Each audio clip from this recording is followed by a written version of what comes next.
All right, so the topic today is showing Jesus to a social media world. So, how many of you are on social media? All right, everyone? All right. How many are on it daily? Also everyone? No? All right, we got one that's not on it daily. How many of you are on it over an hour a day? It's okay, because that's me too, I promise. So, we're not alone. So, crazy enough, actually 60% of the world's population is on social media over 2.5 hours a day. So if you're on it for only an hour a day, you're actually in the minority of 60% of the world. But before I go in to start, and I gotta figure out, yes. So before I begin, I want to state this. We may change the method by which we reach people, but we are not changing the message. So I know a lot of people they struggle with the idea and the concept of like social media, because it's like, well, we've always done it this way and this is the way we've reached people and it's always worked. And we're not saying that we're changing the message of what we're teaching, but we are going to change the method and use a medium that works better. Another thing that I'll say is to anyone who doesn't want to be on social media or doesn't want your kid on social media, this isn't for you. This isn't saying that like you have to get on social media. However, I never urge an individual or a parent to allow social media if they don't want it because the church is on it. However, churches, I do urge to be on it, because the same as you would urge a business owner or the owner of an organization for the visibility, you want them on it. It's an outreach and community engagement tool. So before we get going, I want to pray quickly over the session, because everything is better when you start with prayer. So thank you, Jesus, for the opportunity to be here today. Thank you for each and every one that is here. Help me to speak through you, or you speak through me, and use my words and things that I say for your glory, for your honor. Help me to be able to answer questions and to do this to the best of my ability, and let it all be for your glory and for your honor. In Jesus' name, amen. So as I said, over 60% of the world's population is on social media, with the average use time being nearly 2.5 hours per day, which, if you think about it, is a lot of time and attention into one thing. And that's literally that's what, a 12th of their day, or no, 2/12, so 1/6 of their day is spent on a screen looking at social media. And so that means the majority of individuals that live on this planet spend their day absorbing content on their phones. So the intro is, what are we doing through social media? It is evangelism. It is another evangelism tool. This is never to say that old evangelism tools don't work or that new tools are the only thing that works. But starting off with a biblical basis, Matthew 5:16 says, "Let your light so shine before men that they may see your good works and glorify your Father which is in heaven." What we're doing is we are shining a light into that world, into that medium, the medium of social media. We're shining a light. Matthew 28:19, "Go ye therefore and teach all nations." It's a lot easier to reach a larger group when we're able to utilize the skills that we have. Acts 4:4, "Howbeit many of them which heard the word believed." That's a big verse for me, because it's saying that if we can help people hear the word, many of them which heard the word believed, and the number of the men that was saved that day was 5,000, because they heard the word. All we're doing is we are making it more accessible for people to hear the word. So if we can get it in our minds that social media is simply another medium of evangelism, we can learn to utilize it to reach people and allow them to hear the word. That's what our goal is. It's to use whatever we can to reach people. And this isn't, again, to discount any other methods, but rather to present another opportunity for us to reach people. So, for example, we had a tent revival last month at our church, and we had a lot of people come because we did ads on social media. But again, not to discount anything, we also had a lot of people come because we had yard signs in our yards.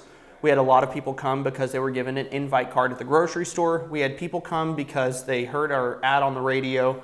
We had people come because there was an invite that was hanging on their door. So this is not to discount any of other methods, but it's simply to present another opportunity of outreach to people, and that is through social media.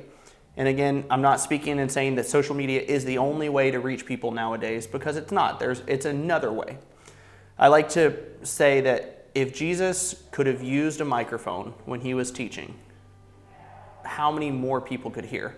I would assume that if he was teaching in a wilderness and he had the opportunity to use a microphone or even one of those speaker phones, he would take it, because that would allow more people to hear the word. If the prophet Paul or the apostle Paul or Peter or any one of them, if they could have shared their message through a medium that would reach millions of people, do you think they would do it? Absolutely. It would give them the ability to reach more people. So why would we not utilize that? So that's why it's another evangelistic tool. So that's why we're doing it. And I'm hoping I'm doing these in the right spot. But now for a little bit more practical, you have to understand your audience. So the audience does matter with social media, and you have to understand your follower demographics, the people who follow you, or if you're starting a social, the people that you want to be your audience. You want to, because we're creating for that audience, and we're creating to reach people on platforms because we want to be the most effective. And that's why we're all here, is because we want to be the most effective with our social media. So we want to look at our follower demographics, and then we want to look at the platform's demographics. So our follower demographics, for my church, an example, our follower demographics are primarily, I would say, middle-aged on Facebook, but then on Instagram, it's a lot of youth. For YouTube, it's actually a lot of people who don't attend our church. It's people that aren't local to us. So there's a lot of benefits and downsides of each platform, and understanding the platform also has a unique range of users, and that can vary by the platform and by location. So again, back to my church, most of our Facebook followers are local to our community, just because the way it works out is people follow our church on Facebook because they attend, and then they share stuff, and they're sharing to their community, their friends, which are all pretty local to where we live. So Facebook is, for us, I've always noticed, a very local reach. Whereas Instagram is a lot larger of a variety. We actually don't have as much local. Percentage-wise, if you look at analytics, our Instagram is primarily still centered in Ohio.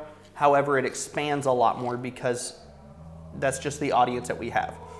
Whereas YouTube is almost not local people that watch our channel. They're more just a variety of people, not in Ohio, but also sometimes not even in the States. We're reaching a broader audience on YouTube. So what that means is that I want to be intentional when I post stuff, and a lot of times I do just share kind of things to each platform, but when it comes to YouTube, I try to post certain things there that I may not post on Facebook. And if I'm posting an invite to a special event that's in our community, I may not post that on YouTube because YouTube isn't local community stuff. So I was trying to find out what demographics are, like age range and gender and all those things, what demographics you have following you, but also what demographics are on the app. TikTok is a very youth-focused app. So you're gonna get youth focus on TikTok, whereas YouTube or YouTube Shorts, you're primarily gonna get an older, more adult crowd. So trying to understand that, and I'm not saying that you have to go crazy and create specific for each one, but you can be intentional about the way you do things. When we have a back to school rally once a year, I make sure I post those and primarily boost those on Instagram because that's that younger adult crowd. Whereas Facebook, I also will do it, but I'll do a smaller radius to reach just in our community. So just understanding your demographics and then the demographics of the platform that you're using. The next thing is understanding what type of content you should make. So what do you post? Our primary goal is to post content that can reach anyone regardless of who or where they are. Ultimately, we're trying to spread the message of Jesus. Ultimately, we're trying to reach people. We're trying to share the gospel. We're trying to touch people's hearts. So my main goal is not, especially again on Instagram where people are not located in Ohio primarily, my main goal is not to get them necessarily to our church, but rather to get them to Jesus. So if they watch our videos and they say, this is so good, I need to find Jesus, that was a success. If they follow us, that's not the definition of success. If they come to our church, that's amazing. It's also not the definition of success. But if they can watch our video and find Jesus, that was the definition of success. So what do we post? It's not necessarily an announcement board, and I understand that for social media and for churches, and especially sometimes pastors, they want announcements on there. I get that. But I also think we sometimes can go too far to just every single thing there is an announcement of an upcoming event, and we're never just showing the church or showing things that are like showing the actual thing happening. So it's not necessarily an announcement board, and we do need to announce things, but not everything. And we typically announce stuff when we have special events going on, but we don't allow it to just flood our Instagram feed or our Facebook feed of just every day is another announcement about another thing going on. When we have events, we push heavier to Facebook because, again, it's a local community and we want to reach that. So just that goes back to the demographics of our followers, but also then what type of content we post to those certain things. So Facebook, we like to do a Facebook event when we have a Christmas or an Easter. We'll do an event page and then we'll invite people through that because, again, you can send that to your friends, they'll send it to their friends, and you'll hit that local community really well.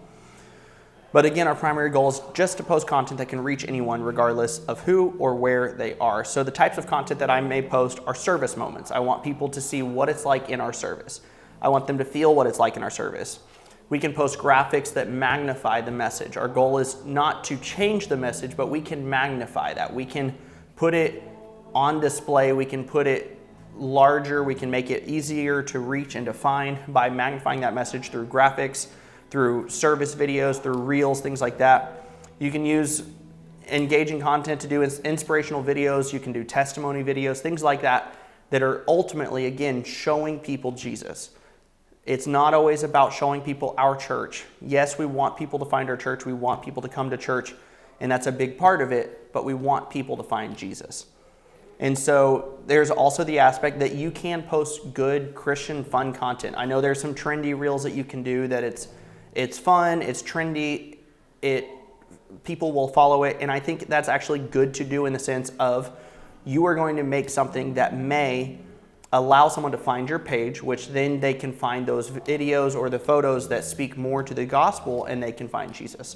So I'm not saying like you can never post fun stuff on your church's Instagram, but don't just make that if it doesn't edify them somewhere else.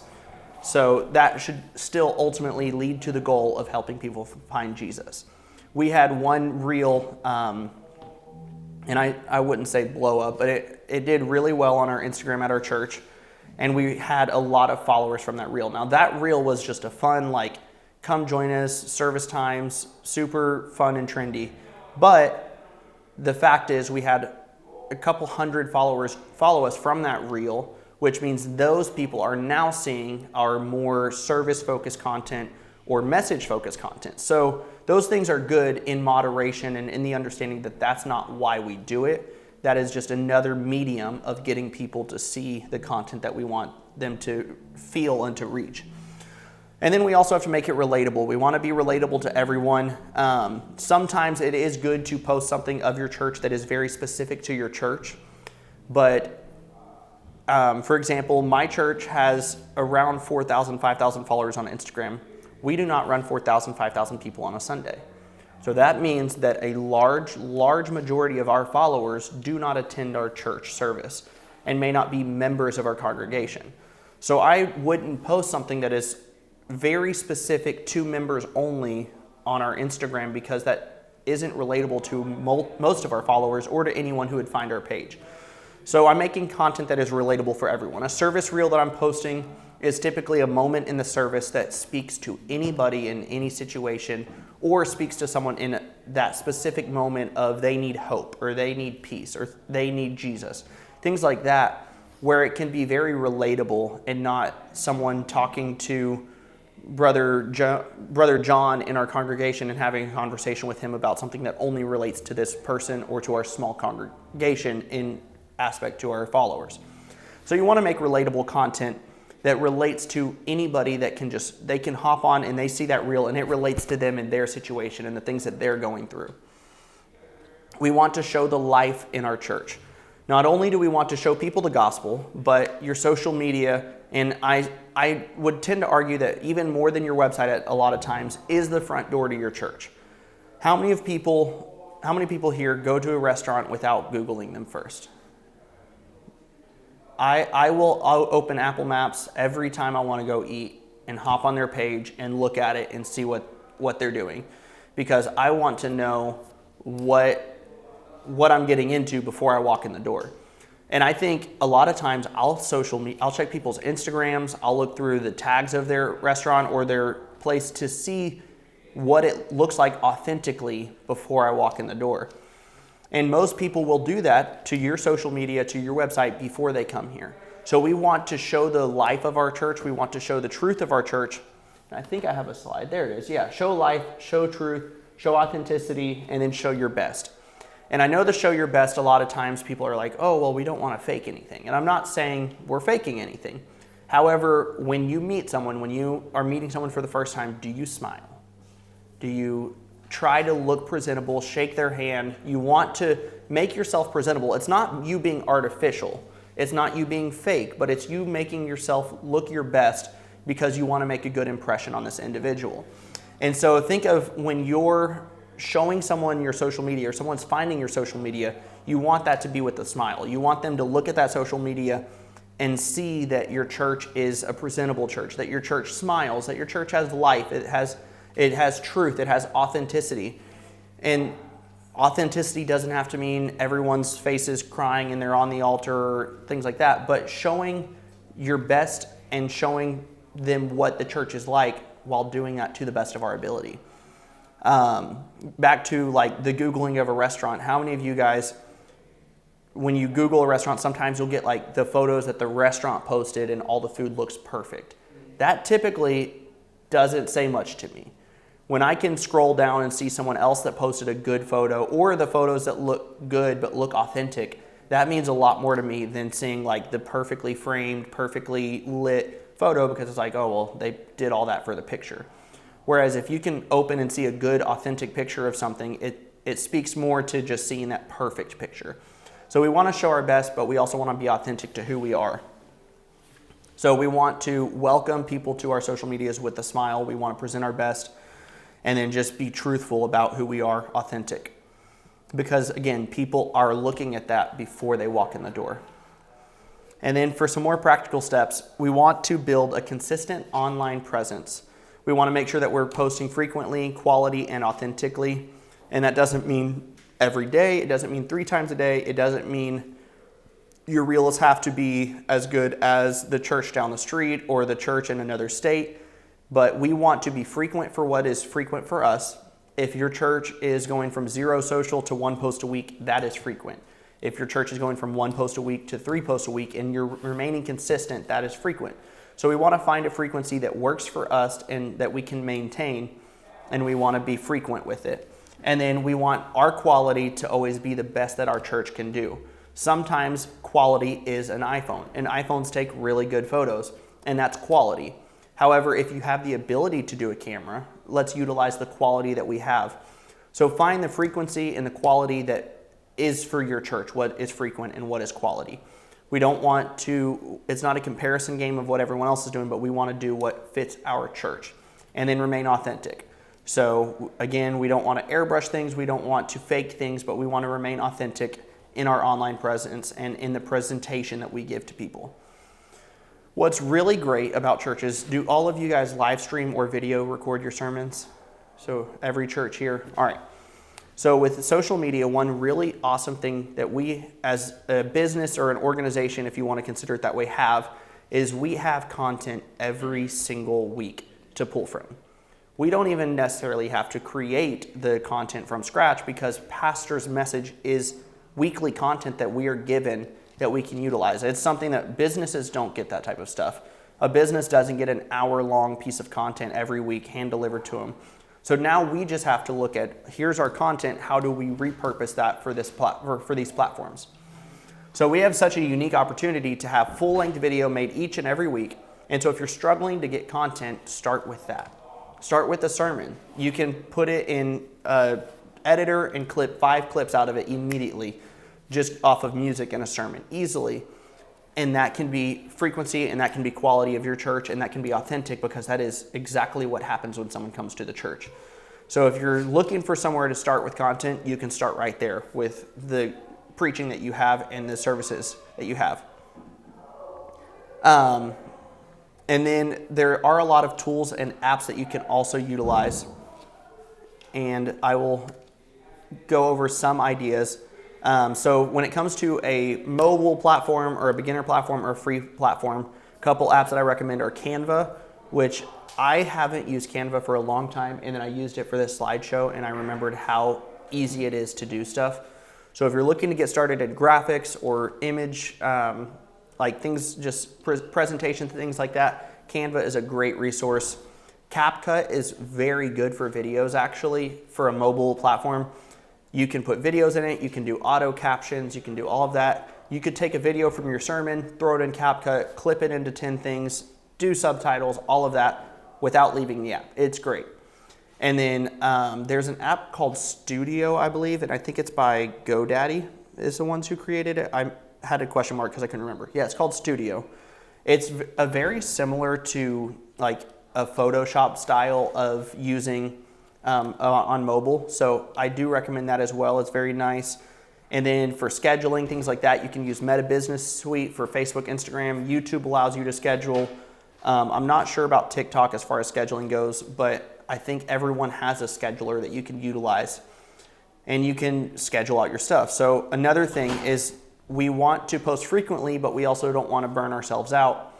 So think of it this way. You could sit down, you could take your sermon, cut it into 5 clips, schedule them all out, and be done in 2 hours. And then your Monday through Saturday posting is done for the week for videos. You could say you took 20 photos on a Sunday or 10 photos, you can take those 10 photos, schedule them out, and in 3 hours you've created content for your week without overwhelming yourself, without going too deep, and you have that stuff done. So being able to be efficient and effective is a big part, and using schedulers goes a long way, because I found even though it just means you have to open your phone and download the image and post it, that adds a little bit more stress every day if you're doing that each day. When you learn how to just schedule things out, it's really nice to be able to do it, and you work for an hour or two, you get it all there, and then it just works for you. And it feels really good, and it feels a lot less stressful to just have it happen in the background. So highly recommend those. When you're wanting to move to more advanced stuff, there's great options like Lightroom for editing photos.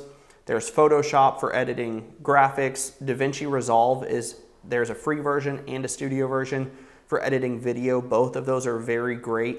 The free version has really good capability, and then there's just certain effects that you can only get on the studio. So if you're looking for editing video, that's a great start. DaVinci Resolve, they have a regular version that's free, and you can do so much editing in it on a desktop. And then for scheduling, one scheduler I like to recommend to people is called Vista Social. It's what I use to schedule out my stuff. You can set time zones. You can set it to, you can schedule collaborations on Instagram and Facebook, which is really cool because I haven't found another scheduler that can do that. But there's just a lot of options, and I can make this available if y'all guys want it. This is just kind of a list that I built, but a lot of options for scheduling. So I know I try to cover things, and I condense things and try to make it as easy to understand, but I also like to spend as much time as possible on questions. So that's what we'll go to next, is just a Q&A. If anybody has questions, feel free. And then if you want to reach out to me, you can always reach out to me on social if you want. Hey, what's that list of stuff you had? Hey, I'm looking at getting into photo editing. Is there anything you recommend? Things like that. I would love to answer questions, but for now, if anyone has questions they want to ask, I'm open for questions. And then also, does anybody know what time the sessions are supposed to end? Is it 45-minute sessions? It is, so it'd be 12:15, is that correct? All right, so we have about 15 minutes for any questions. Anybody?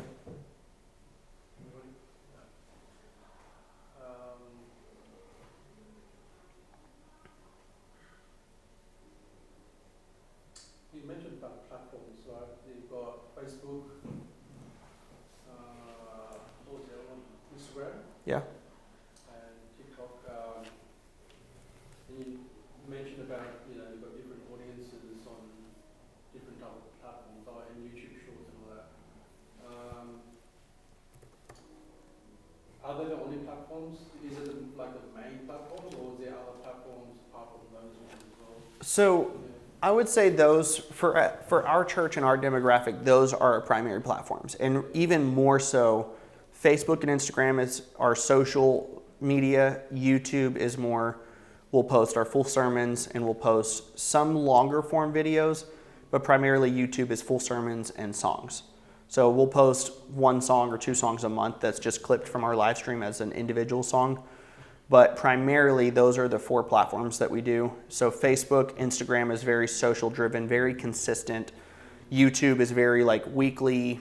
You'll get our Sunday sermon and our Wednesday sermon where we live stream to it, and then we leave them up for people to come back and watch. And then we post songs on YouTube.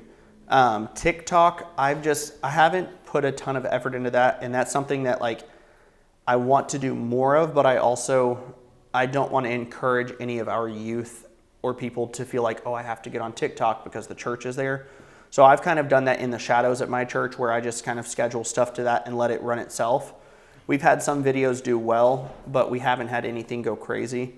And that's more so just presenting our message to another audience that may, if they can find us through that and it leads them to our YouTube or Instagram or Facebook where they can find more.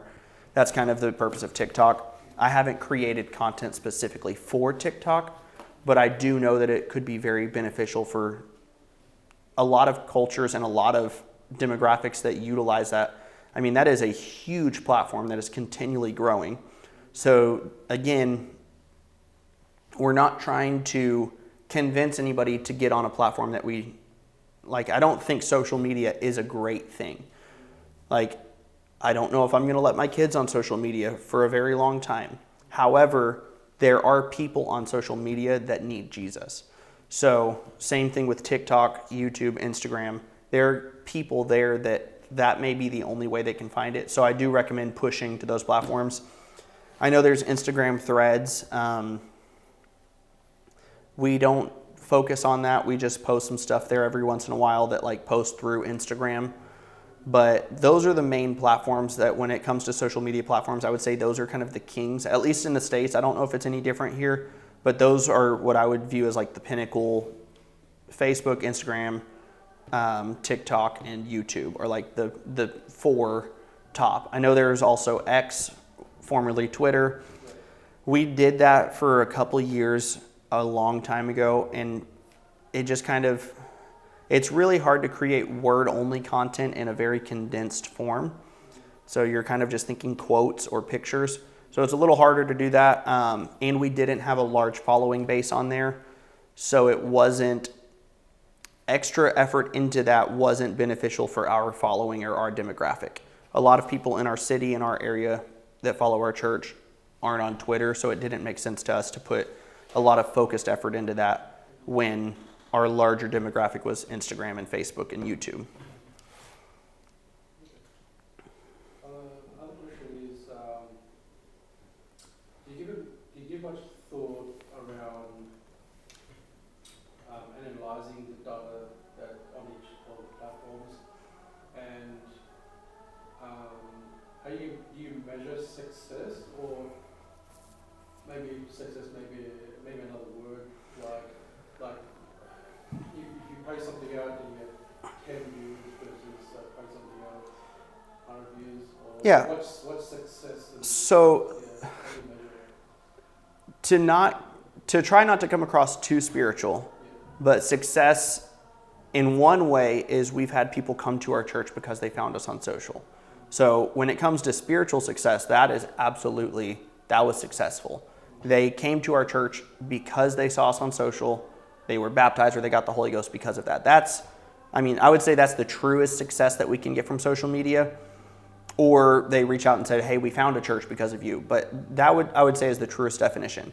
But from an analytical standpoint, we are still doing a business-oriented job. We are an organization. We do have to focus on facts and we have to focus on data. We have to look at those things. So I don't deep dive too much into, I'm not studying weekly analytics where I'm looking at it. I do get reports, typically monthly, that I'll kind of scroll through that will give me a rough idea of social media, like we're moving up here, we're moving down here. You posted this percentage of posts last month and this percentage this month, and here's how they did.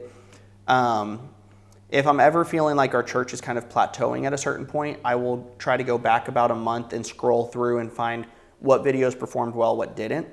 And I'll just kind of see if there's similarities. But I'm not doing intense analyzation, but I am constantly trying to stay aware of this did really good, this one didn't, why? This one was a photo that showed a lot of people. This one was a photo that didn't show any people. It was just a building picture. Photos without faces tend to not do good. It's people connect with people.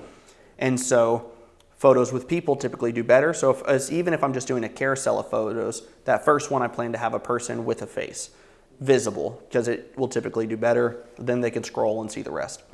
So things like that. For a while, I noticed that our reels that were a wider camera shot weren't doing as well as a reel that was like a tight, like waist up shot. So I asked our videographers, I was like, hey, I want more shots that are tighter, and those reels were doing better. So I kind of capitalized on that. So I don't think you can go super, super deep into it. And if you have the time and the ability to do that, there will be things that you'll learn and get better at through that. I don't go as deep in the sense of it's just, I don't have the ability all the time to go deep, but I do try to stay aware of what does good, what doesn't do good, and kind of capitalize on those trends or those things that are coming. And then I know you have one and you have one, so I want to make sure to get to both.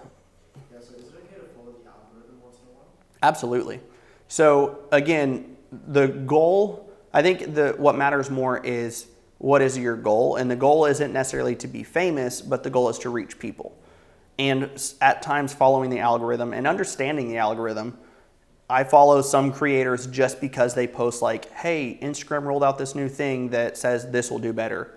And I try to do that. Carousels, now that they opened up the 20 photos, typically I think Instagram is trying to like drive people to do that, so they tend to show those more. So utilize as many photos as you can post. Or when Reels first came out, like anytime you would post a Reel, it would get pushed so heavy because Instagram wanted people to make Reels. So I started posting Reels because Instagram wanted it, and those Reels started doing good because Instagram was showcasing that. So it definitely is trendy videos, trending sounds. I do utilize those.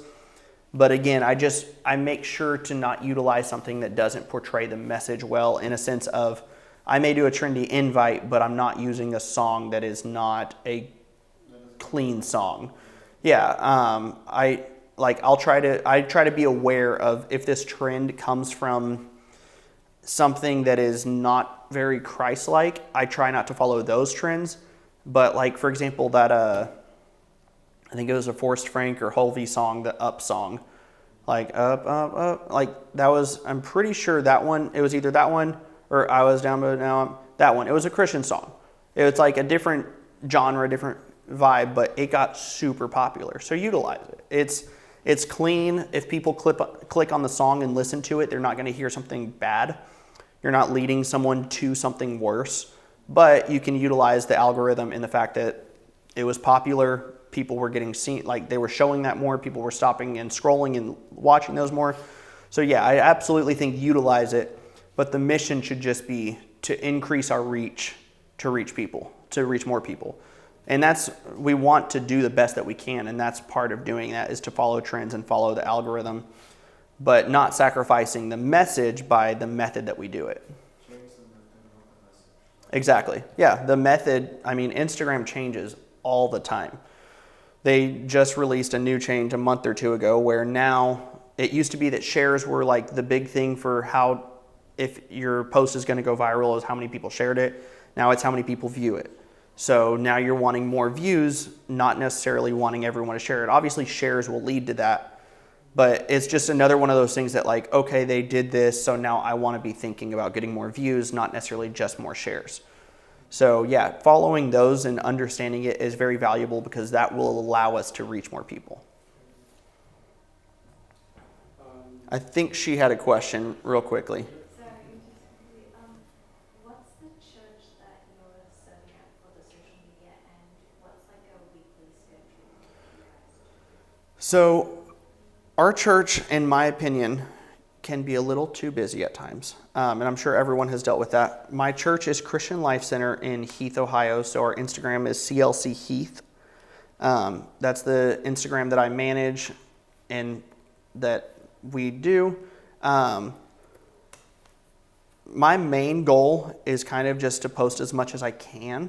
But anytime we have special events, like a special event, I try to do, especially if it's a very unique event, I try to do a promotional post.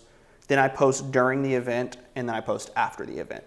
So kind of a before, during, after almost of every special event.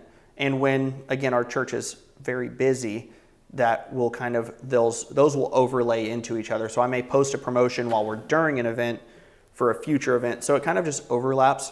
But when it comes to a normal Sunday morning, I'll go through a previous service and I'll like cut up reels. And typically on a solid, everything goes smooth Sunday, I can get 10 reels out of a service because we also have a 9 a.m. and an 11 a.m. So I can get like 3 or 4 worship, 5 or 6 preaching, things like that.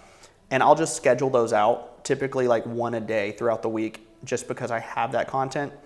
So Sunday morning, I try to have a post scheduled that's like 7 a.m. It's like a worship song. Just if someone wakes up in the morning before church, they turn on their phone, they're going to see a worship song. Then after service, I try to post photos that day, sometime Sunday. And so sometime Sunday, I try to post a photo of service. Monday through Friday, I'm typically trying to just post some reels or recapping things that are happening at our church. We just started a school. We have multiple ministries that do things throughout the week. So just posting like what is going on or showing community outreach or different things, and then posting reels from Sunday or from past Sundays. I have probably 10 or 15 reels that I haven't posted that are from a month ago. But if I post that, no one's going to question. Like if it goes viral, no one's going to be like, well, they didn't post that from the week they did it. No one's thinking about that. So I don't hold to the thing that everything has to be posted before the next Sunday. I'll have a backlog of reels and I'll just schedule them out throughout the week. And so we're close to daily posting, I would say, at my church. But that could be anything from a graphic to a short reel to a promotional for the next event. But yeah, I would say close to daily.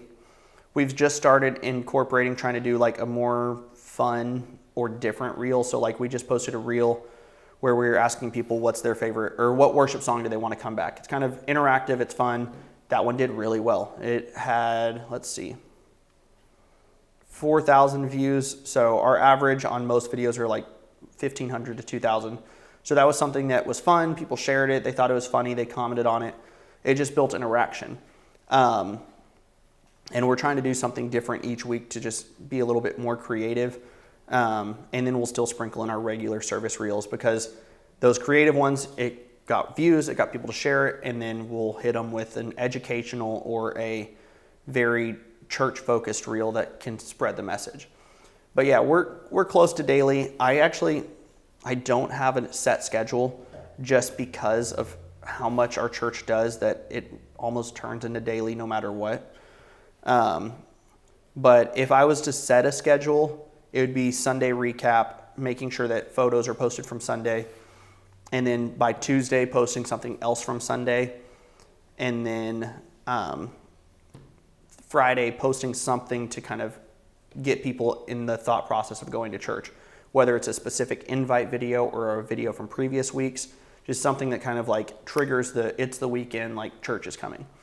But again, I think posting schedules are very good. When we do special events, I schedule out what the post will look like coming up, like Christmas, for example. I want to promote like a month out shortly. I don't want to go crazy on promotion then because you'll start to bore people after a little bit. But I want to post a month out to give people like dates and ideas. Then a week out or 2-3 weeks out, post another one just to remind them. And then a week out, start really hitting hard promotion. So I'll build calendars for special events, but for daily posting at the church, it just kind of turns into daily because of how busy we are.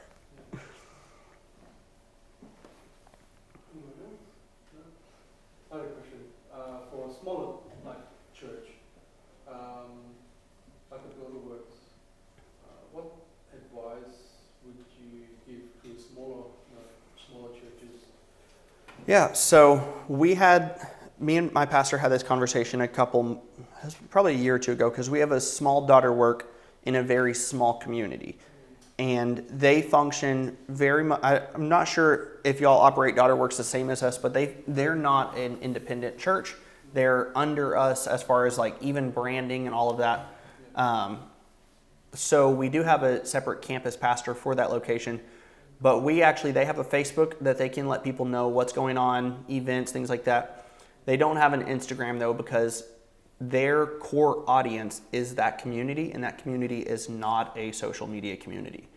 It's like, it's kind of like a farm area. It's kind of like further out in the country. Like these people aren't hopping on Instagram every day. And so rather than them putting a ton of effort into maintaining a social media, we want that church to reach that community. Whereas if people are going to find our church, they're going to find the mother church, which is Christian Life Center. And at that point, we have resources to point them to the daughter work, to the different locations.